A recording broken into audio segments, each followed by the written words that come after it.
जय श्री राम।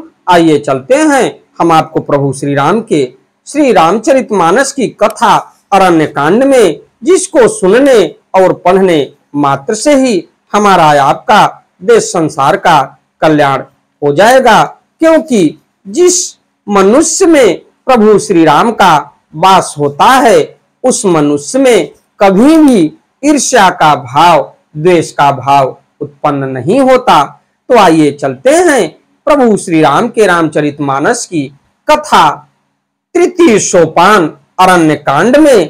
तो देखा जाए तो पिछली कथा में मैंने आपको बताया था कि मारीच अपना शरीर माया रूपी स्वर्ण मृग धारण किया और माता वैदेही को हरण होने में बड़ी भूमिका निभाई, लेकिन अंततोगत्वा वो समझ चुका था कि हमारी मृत्यु तो आज निश्चित है, चाहे लंकेश के हाथों चाहे विधाता के हाथ से। तो उसने निश्चय किया कि हम मरना तय है, तो हम क्यों न विधाता के हाथों से मरूं। तो अंत समय में उसने राम का नाम लिया प्राण त्यागने के पहले, और उसके लिए वैकुंठ का दरवाजा खुल गया। तो इसी हिसाब से पक्षीराज गिद्धराज जटायु को जब सीता का हरण करने में और सीता को छुड़ाने में लंकापति रावण से युद्ध हुआ, तो उसने अपने खड्ग से उनकी पंखों को काट दिया, जिससे अधमरा होके वे जमीन पर गिर गए। लेकिन उसने भी प्रभु श्री राम का इंतजार किया और अपने प्राणों को रोक रखे थे। लेकिन जब प्रभु पहुंचे तो उनके देखा जाए तो मस्तक को सहलाते हुए और उनके सारे कष्टों को दूर किए सिर्फ सहलाने मात्र से। और गिद्धराज जटायु ने कहा कि प्रभु, मैं तो अब धन्य धन्य हो गया, लेकिन माता वैदेही को रावण हर के दक्षिण दिशा की तरफ ले गया है आकाश मार्ग से। और ये जटायु कहे कि आपका मरते समय अगर जिह्वा पर नाम आ जाए तो वो वैकुंठ को प्राप्त करता है, ऐसा हमारा वेद और पुराण कहता है और गाता भी है। तो आगे इस कथा में मैं आपको ले चलता हूं। हमारी वीडियो अच्छी लगे तो वीडियो को लाइक करिए, शेयर करिए, चैनल को सब्सक्राइब करिए, बेल आइकन दबाना न भूलिए, जिससे हमारी कोई भी महत्वपूर्ण धार्मिक वीडियो आप तक शीघ्र पहुंचे। आपका दिन मंगलमय हो, क्योंकि वीडियो आप ऐसा देखिए, कथा ऐसी सुनिए, जिससे आपके भाग्य खुल जाएं और आप अंधकार से प्रकाश की ओर बढ़े। यही हमारी मनोकामना है और यही हमारा संदेश है। तो आइए चलते हैं।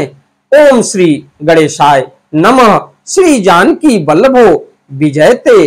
तो चलते हैं आगे कथा में। सोमम लोचन गोचर आगे, राखो देह नाथ के ही खागे। जल भरी नयन कहीं रघुराई, तात कर्म निज ते गति पाई। वही आप मेरे नेत्रों के विषय होकर सामने खड़े हैं। हे नाथ, अब मैं किस कमी की पूर्ति के लिए देह को रखूं। नेत्रों में जल भरकर श्री रघुनाथ जी कहने लगे, हे तात, आपने अपने श्रेष्ठ कर्मों से दुर्लभ गति पाई है। ये गिद्धराज जटायु से प्रभु श्री राम कह रहे हैं। परहित बस जिनके मन माही, तिन कहूं जग दुर्लभ कछु नाही। तनु तज तात जाहु मम धामा, देव काह तुम पूरन कामा। जिनके मन में दूसरे का हित बसता है और समाया रहता है, उनके लिए जगत में कुछ भी कोई भी गति दुर्लभ नहीं है। हे तात, शरीर छोड़कर आप मेरे परम धाम में जाइए। मैं आपको क्या दूं, आप तो पूर्ण काम है, सब कुछ पा चुके हैं। सीता हरण तात जन कहु पितासन जाय, जो मैं राम तकुल सहित कही दशानन आय। हे तात, सीता हरण की बात आप जाकर पिताजी से न कहिएगा। यदि मैं राम हूं तो 10 मुख रावण कुटुंब सहित वहां आकर स्वयं ही कहेगा। गिद्ध देह तज धरि हरि रूपा, भूषण बहुपट पीत अनूपा, श्याम गात विशाल भुजचारी, स्तुति करत नयन भरी बारी। तो जटायु ने गीध की देह त्याग कर हरि का रूप धारण किया और बहुत से अनुपम दिव्य आभूषण और दिव्य पीतांबर पहन लिए। श्याम शरीर है, विशाल चार भुजाएं हैं और नेत्रों में प्रेम तथा आनंद के आंसुओं का जल भरकर वह स्तुति करने लगा। तो देखिए प्रभु की कृपा के गिद्धराज जटायु देह त्यागने के बाद वो श्याम शरीर और विशाल चार भुजाएं और नेत्रों में तथा आनंद के आंसुओं का जल भर के स्तुति करने लगे प्रभु का। तो थोड़े से छंद में आपको मैं ले चलता हूं। जय राम रूप अनूप निरुगुण सगुण गुण प्रेरक सई, दस शीश बाहु प्रचंड खंडन चंड सर मंडन मई, पाथोदगात सरोज मुख राजीव आयत लोचनम, निति नौमि राम कृपाल बाहु विशाल भव भय मोचनम। हे राम जी आपकी जय हो, आपका रूप अनुपम है और आप निर्गुण हैं, सगुण हैं और सत्य ही गुणों के माया के प्रेरक हैं। 10 सिर वाले रावण की प्रचंड भुजाओं को खंड खंड करने के लिए प्रचंड बाण धारण करने वाले, पृथ्वी को सुशोभित करने वाले और जलयुक्त मेघ के समान श्याम शरीर वाले, कमल के समान मुख और लाल कमल के समान विशाल नेत्रों वाले, विशाल भुजाओं वाले और भव भय से छुड़ाने वाले कृपालु श्री राम जी को मैं नित्य नमस्कार करता हूँ। ये गिद्धराज जटायु कह रहे हैं। बलम प्रमेय मनादिम जम्ब व्यक्त में कम गोचरम, गोविंद गोपर द्वंद हर विज्ञान घनधर नीधरम, जे राम मंत्र जपंत संत अनंत जन मन रंजनम, निति नौमि राम अकाम विप्रिय कमादि कलदल गंजनम।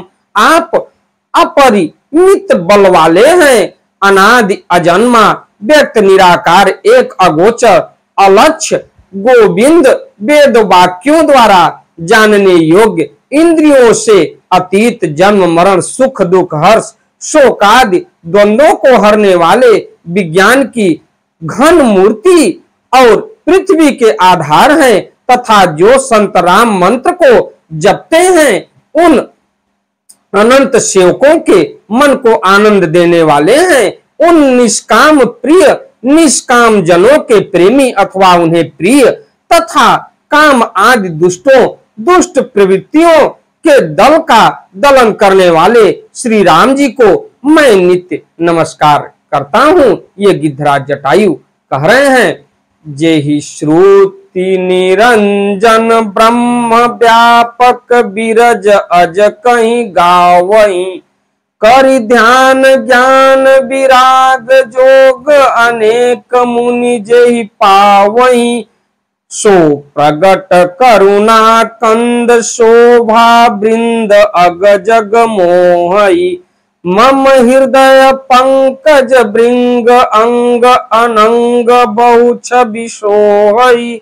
जिनको श्रुतियां निरंजन माया से परे ब्रह्मा व्यापक निर्विकार और जन्म रहित कहकर गान करती हैं, मुनि जिन्हें ध्यान ज्ञान वैराग्य और योग आदि अनेक साधन करके पाते हैं, वे ही करुणा कंद शोभा के समूह स्वयं श्री भगवान प्रकट होकर जड़ चेतन समस्त जगत को मोहित कर रहे हैं। मेरे हृदय कमल के भ्रमर रूप उनके अंग अंग में बहुत से कामदेवों की छवि शोभा पा रही है।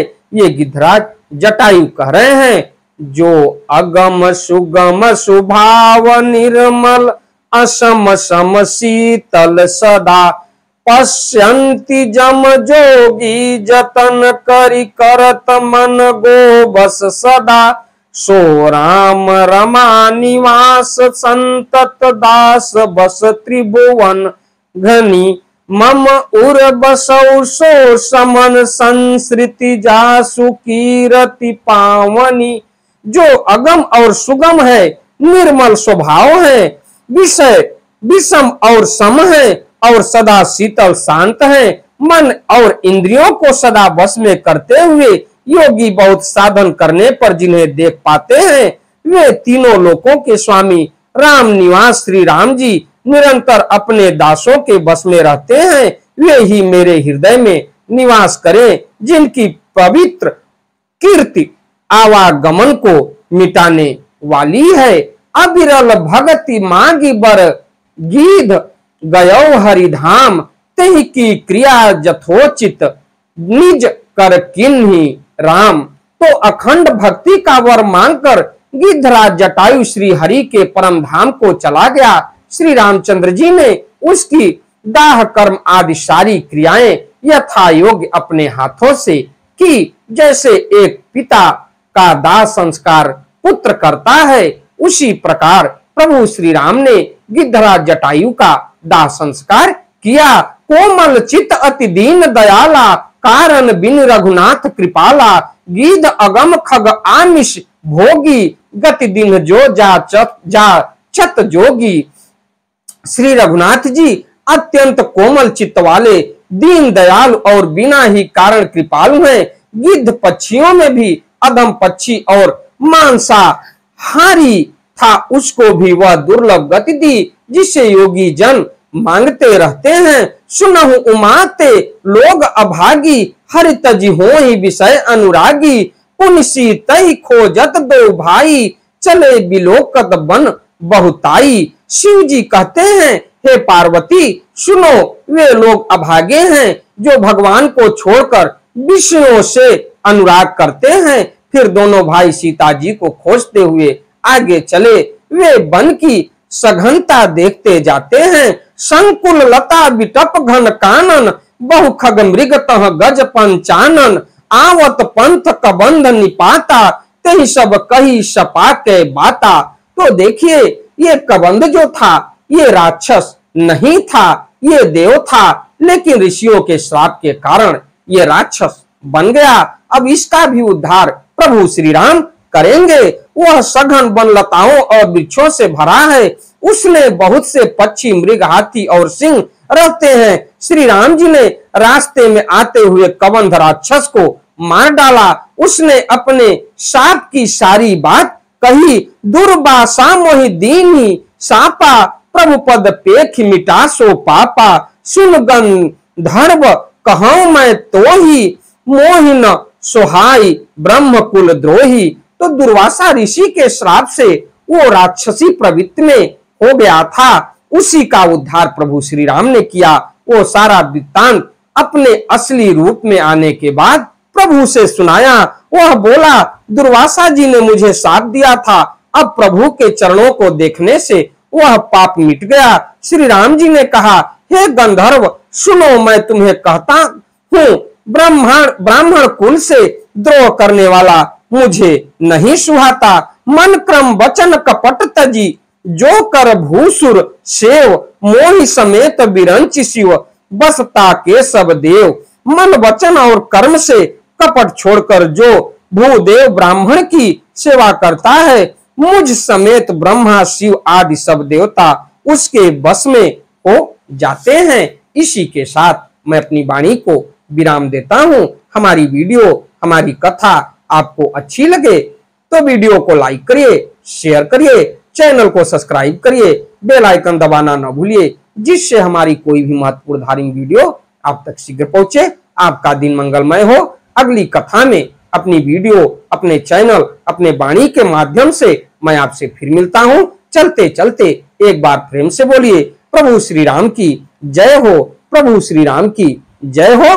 धन्यवाद।